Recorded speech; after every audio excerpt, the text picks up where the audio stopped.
Okay. So,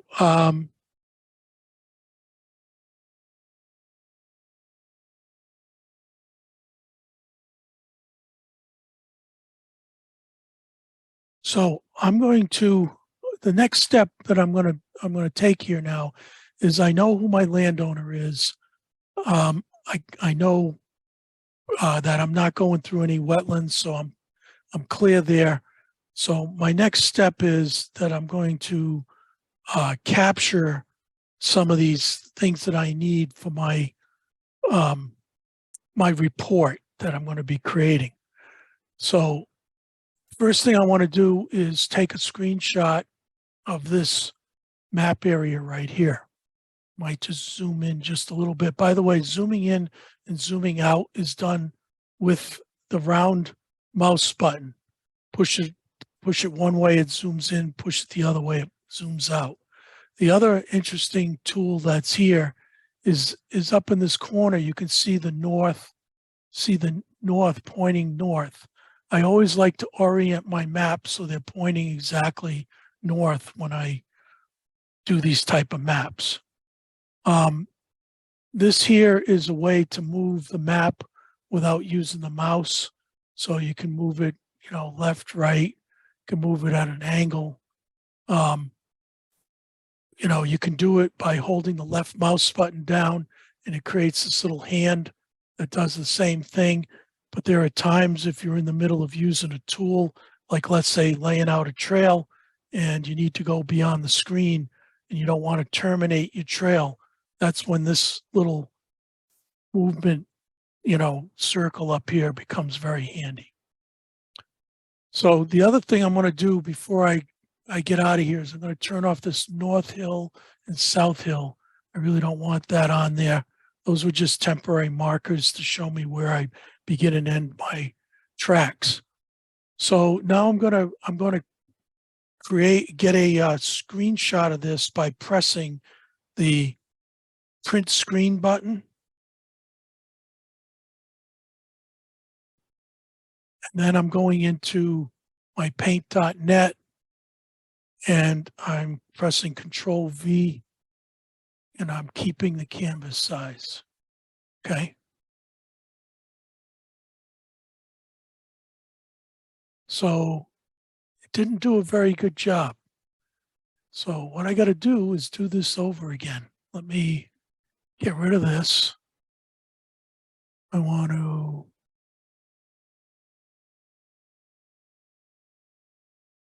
undo. And I'm going to come back here. And I'm going to push this over this way a little bit more. Print screen.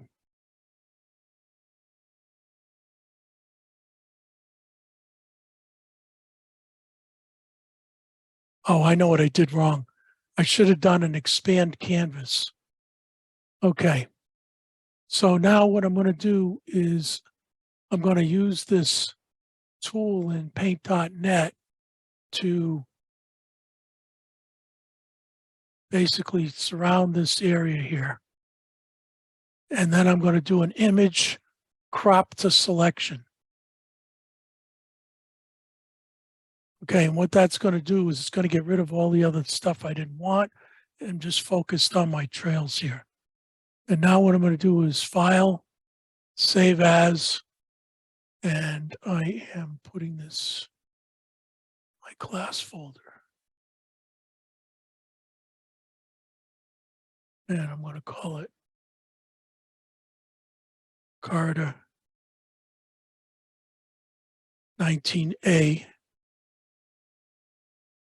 map. And I'm saving it as a PNG, as a JPEG file. Okay, so I saved it. Now what I'm doing is I'm starting up Microsoft Word.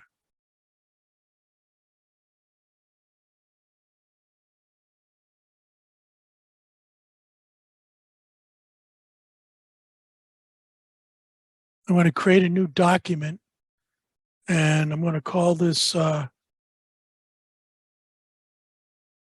Corridor 19A partial rebuild. And I'm going to center that, and I'm going to bring in that picture that I just created.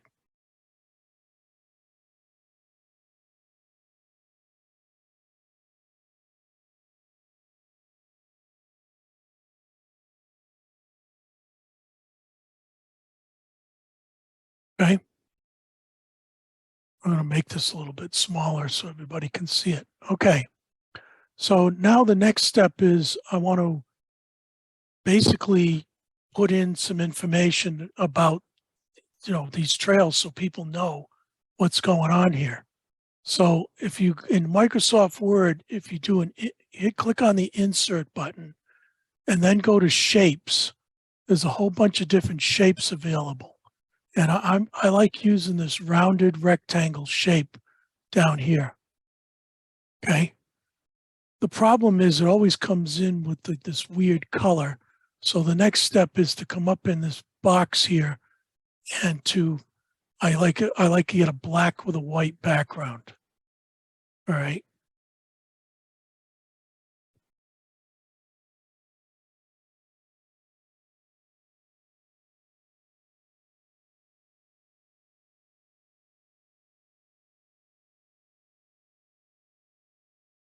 Okay. So Corridor 19A North section. And now I can do Control C, Control V, which is Control C is copy, Control V is paste. And I can paste this box down here and then just use it to say Corridor 19 South section. Okay. And then I want to insert another shape, which is a rounded rectangle without a pointer on it. And again, I'm going to change the color of it to be black with a white background. And in this one, I want to put the distances that we had written down before. So I'm going to add text. I'm going to say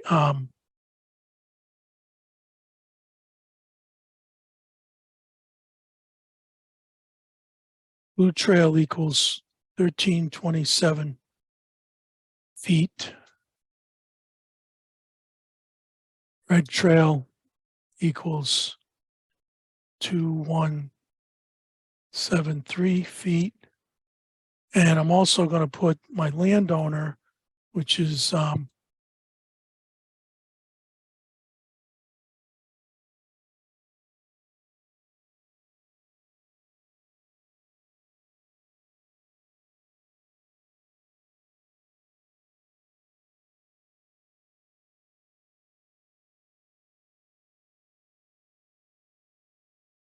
okay.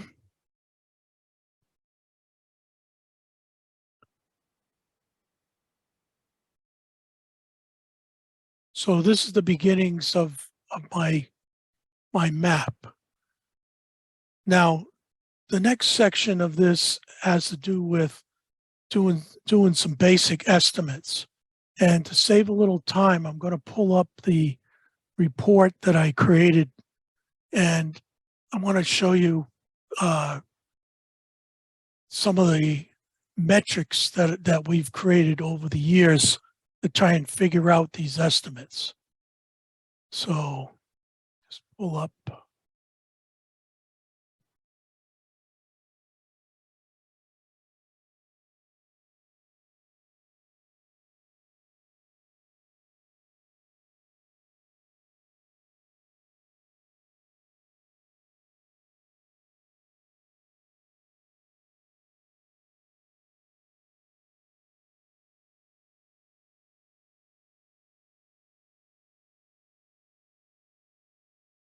So I'm going to be giving you a copy of this. These are what I call metrics that we've developed over the years. Let me just make it a little bit bigger so you can see it a little bit better. Oops, way too big. So, and when you're building 15, all our trails are generally built 15 feet wide.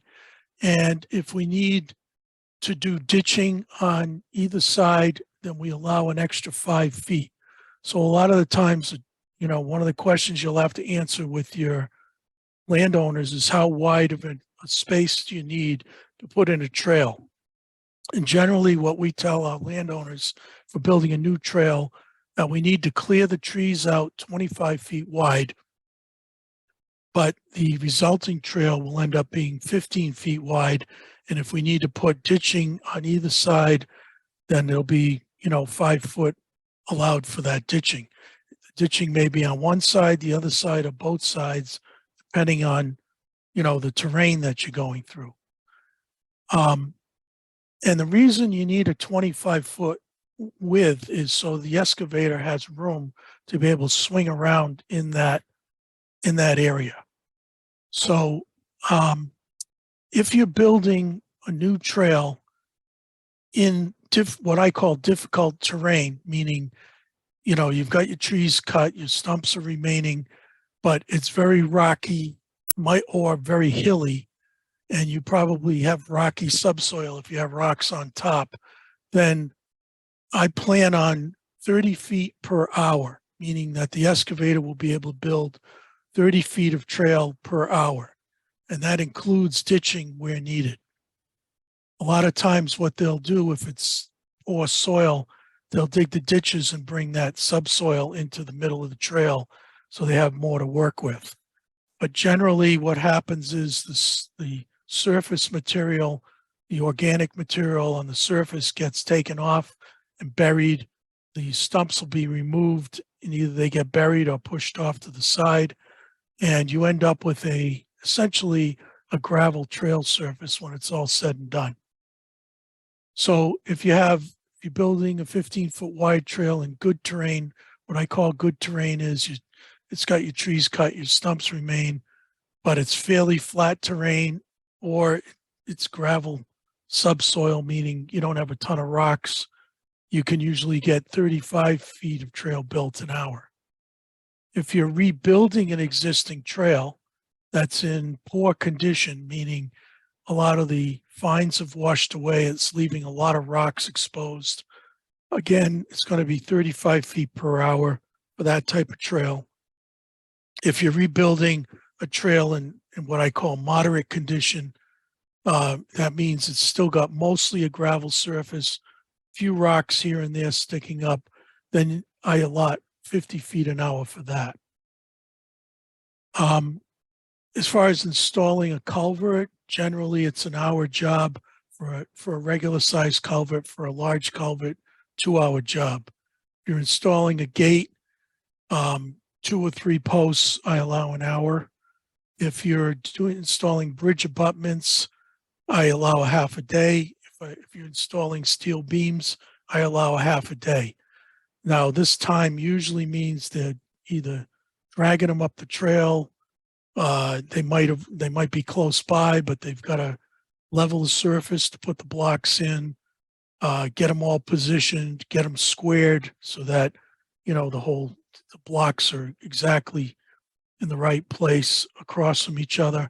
You know, there's a fair amount of messing around to get all this to work. So half a day is reasonable for that. And the same thing with steel beams.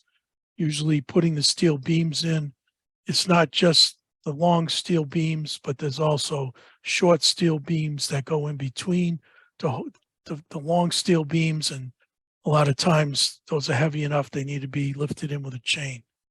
So, you know, again, this is for a typical bridge of 20 to 30 feet. If you get bigger bridges, you're probably talking more time, but you know, most of the bridges we deal with are in the 20 to 30 foot range. Pretty much building ATV trails. I will not build an ATV trail anymore unless I surface it with clay gravel.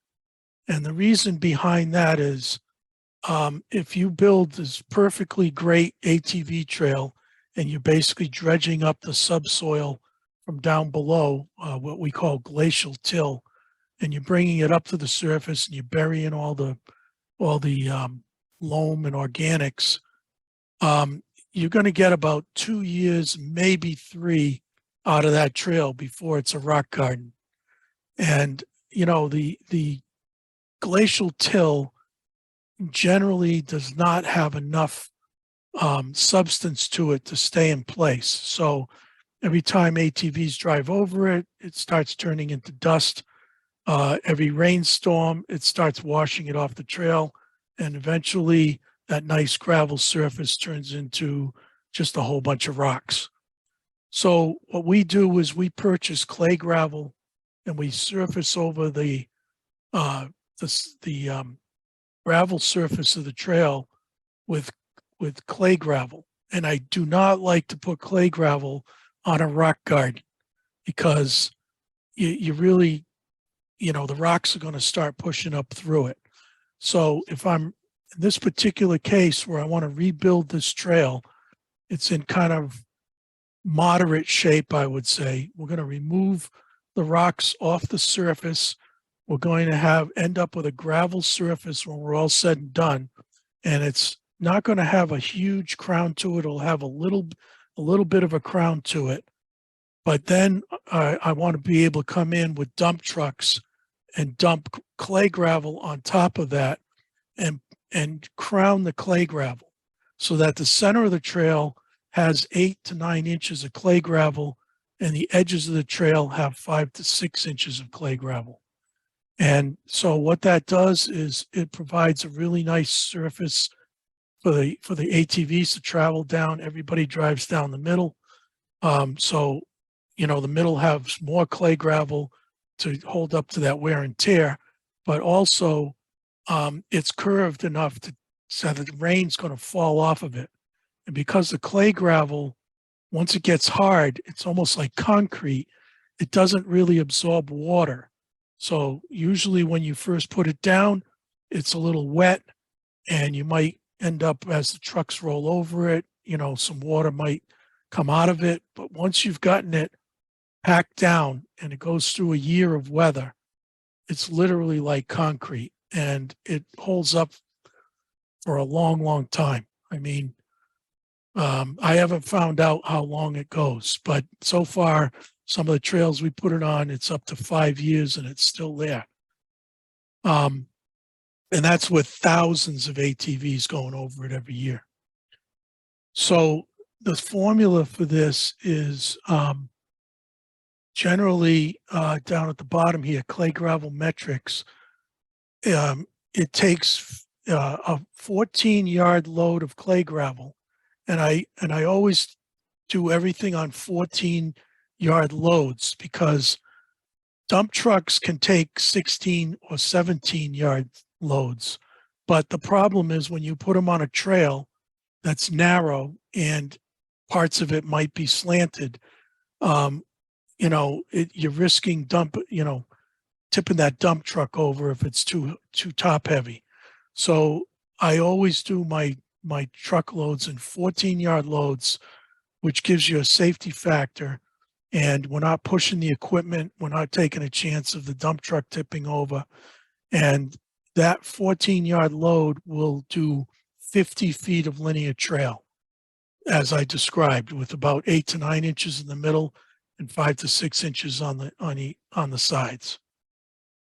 In order to spread that out, what we try and do is have the dump truck do what's called running dumps, meaning they will go down the trail, start down the trail, you know, in first gear usually, and once they get rolling, they'll tip up the back of the truck and then open it up, and it'll start pouring out the clay gravel. Usually they pour it out at about 2 or 3 miles an hour, and it usually puts it down 6 to 8 inches thick if the guy knows what he's doing.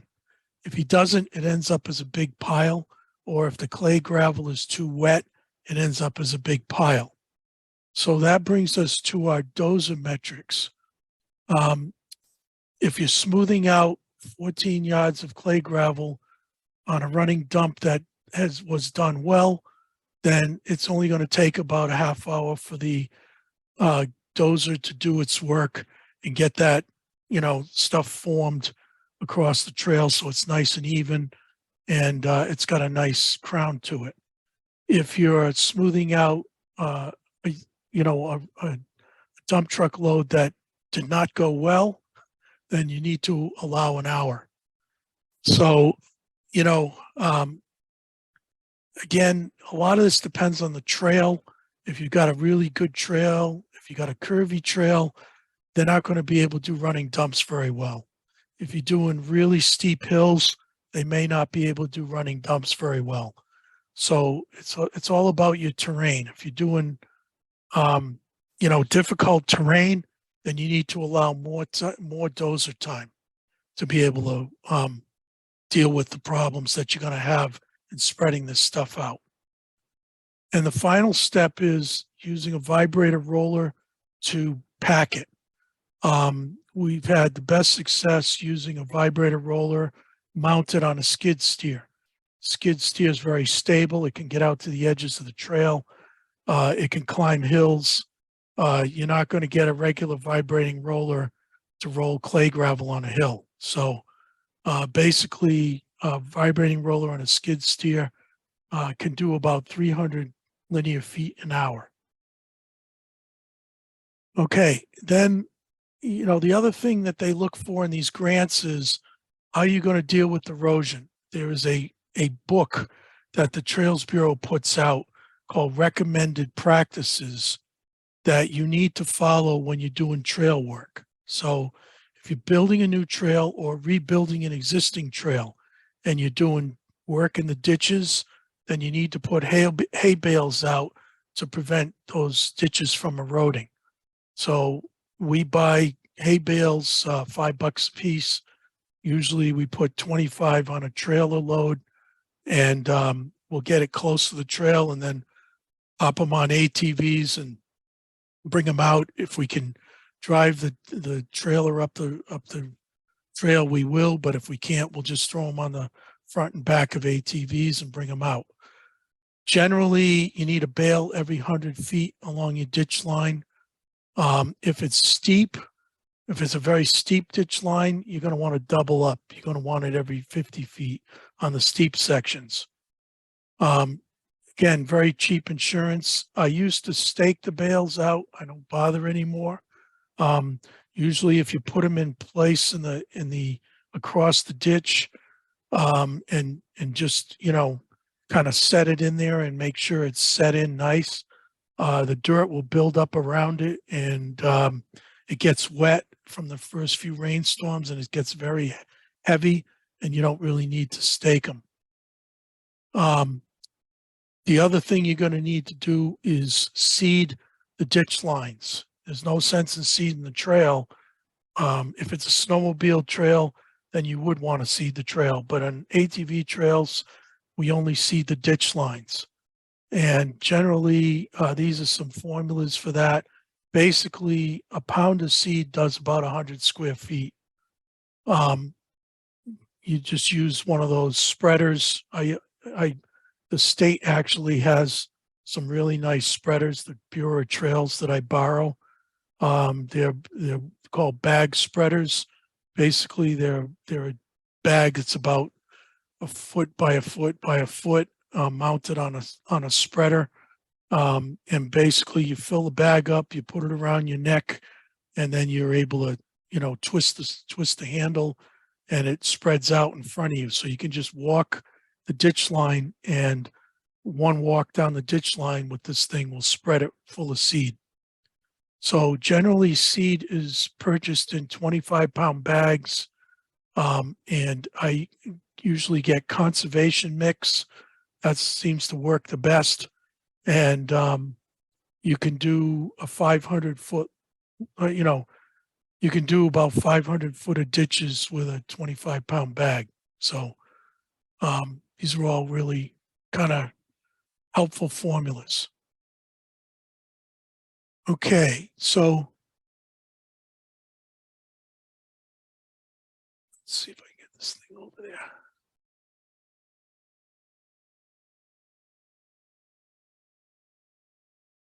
All right. So given, kind of the summary I gave you so far, let me just kind of squeeze this down a little bit.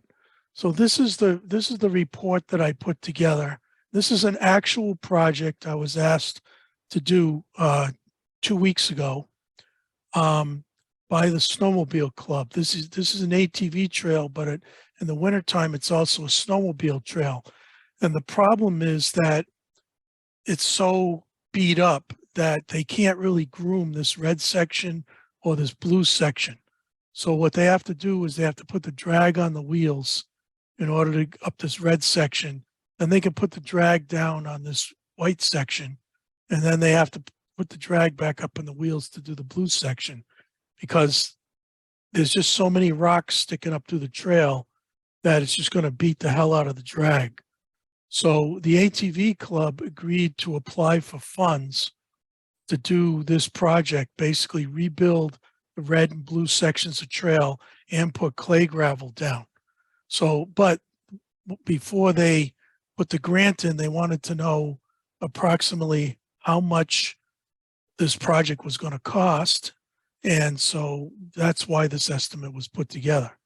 And actually they're voting on it tomorrow night.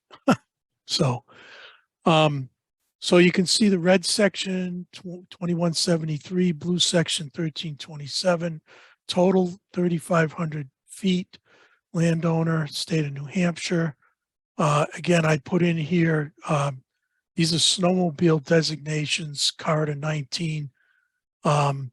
This has a different name for the ATV Club that we'll probably use on the grants.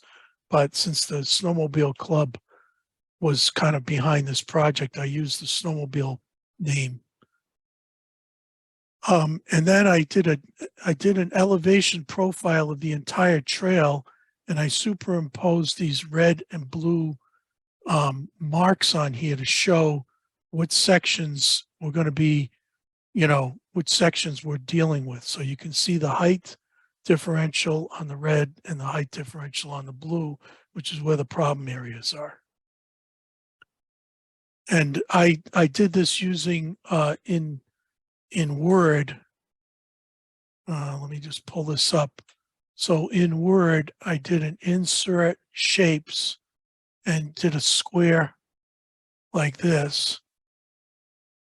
And then all I did was I colored it, changed the fill to be red, changed the outline to be red. And I did another one out of blue, and I just superimposed it. So it's pretty easy to do those red and blue lines. Okay, then in Word, I created tables, and this first table is showing the subcontractor labor estimate. Now, what I did was I used my metrics that I showed you a little bit earlier, and I estimated the number of hours based on the trail conditions that are out there. So these are all, I used, this is a moderate trail, so I used 50 feet an hour for rebuilding time. Again, I used a half an hour per load for dozer hours here. And I, on the vibrating roller, used the 300 feet per hour, and then took the length of this trail, 2173, divided it by 50 feet. And that tells me I need 44 loads, 44 14-yard loads of gravel. And then I just converted that to yards, because a lot of people like to know how many yards of gravel we're putting down. Did the same thing for the North Trail. So that was the South Trail, North Trail, and then I did totals, just totaled it up. Then on the cost estimate, I took number of hours and I called excavator operator, called one of our subcontractors and said, hey, what do you think your rates are going to be next year? They don't like answering this question. Of course, they don't have a crystal ball, but we still have to do that. If we're going to apply for RTP grant money, we apply in June of this year. We don't get to spend it till June of next year. So you have to make sure, you get some numbers. And so these numbers are, a takeoff on this year's rates plus some extra money that, you know, we're guessing hopefully covers the cost next year. So we got excavator with operator, dozer with operator, vibrating roller with operator, and then the clay gravel. And this is just simply number of loads, 71 loads, which came from this table, times 340 a load, and there's your total. So it's really just simple math here. And then the last part of this is what I did was I assumed that this is the only project that this club is going to apply for. So if this is the only project they're going to apply for, then what we want to do is we want to get the maximum amount of money we can out of the RTP grant. Now, RTP grants, the minimum that you can ask for is $8,000, and the maximum you can ask for is $80,000. And you can have 2 different RTP projects in 1 year. So, you know, if we had another trail we wanted to work on, we can split it up and have one project, you know, do part of the RTP and the other project do part of the RTP. But the Trails Bureau wants us to use federal money as much as possible. So what I did was I added up all of the expenses. It comes out to $35,346. And that's the total project, you know, expense. Now, the thing is, we can't apply for $35,346, even though it's under the $80,000 limit. But we can't apply for that because RTP grants require a 20% match. So basically, we take 35,346, we multiply it times 80%, and that's the max that we can get out of, you know, out of RTP. So I'm sorry, I screwed up here. The total cost was 44,186. We multiply that times 80%, we get 35,346, and that's the max we can get out of RTP. And then the rest is going to come from grant and aid, and grant and aid is a match for the RTP. So there's your 80-20 match. Now, the club can also put in money, and in some cases, if we have to do engineering work or we have to do environmental studies, we'll have to spend money ahead of time, and that can be counted as part of the match, but we can't get reimbursed for it. Also, you can do what's called volunteer labor, meaning you can track how much time it takes for you to bring culverts in, how much time it takes for you to put the hay out and all that. And that is reimbursed at a little more than $28 an hour.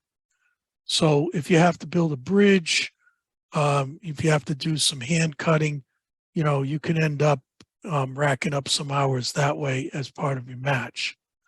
But in this case, I didn't get too detailed. I didn't put in the cost for the hay or the seed and all that. We're going to get to that later when we get to a more detailed spreadsheet.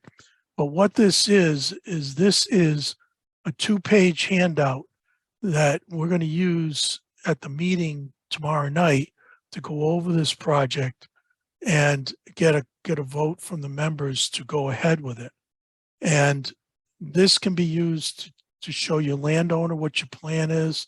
Can also be used to talk it over with the Trails Bureau. Okay.